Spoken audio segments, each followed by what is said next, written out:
તો રાજકોટ મહાનગરપાલિકાના 19 વોર્ડના તમામ 76 ઉમેદવારોની ભાજપે યાદી જાહેર કરી દીધી, જેમાં પૂર્વ મેયર અને સ્ટેન્ડિંગ કમિટી સહિતના લોકોના પત્તા કપાયા।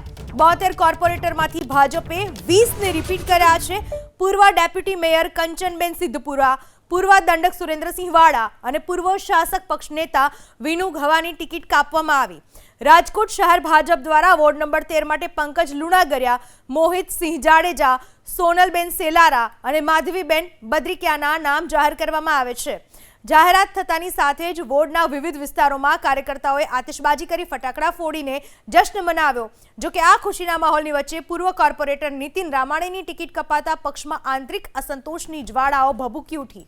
72 કોર્પોરેટરમાંથી ભાજપે 20ને રિપીટ કર્યા છે। પૂર્વ ડેપ્યુટી મેયર કંચનબેન સિદ્ધપુરા, પૂર્વ દંડક સુરેન્દ્રસિંહ વાડા અને પૂર્વ શાસક પક્ષ નેતા વિનુ ઘવાની ટિકિટ કાપવામાં આવી। રાજકોટ શહેર ભાજપ દ્વારા વોર્ડ નંબર 13 માટે પંકજ લુણાગરિયા, મોહિત સિંહ જાડેજા, સોનલબેન સેલારા અને માધવીબેન બદ્રિકિયાના નામ જાહેર કરવામાં આવે છે। જાહેરાત થતાની સાથે જ વોર્ડના વિવિધ વિસ્તારોમાં કાર્યકર્તાઓએ આતિશબાજી કરી ફટાકડા ફોડીને જશ્ન મનાવ્યો। જો કે આ ખુશીના માહોલની વચ્ચે પૂર્વ કોર્પોરેટર નીતિન રામાણીની ટિકિટ કપાતા પક્ષમાં આંતરિક અસંતોષની જ્વાળાઓ ભભૂકી ઉઠી।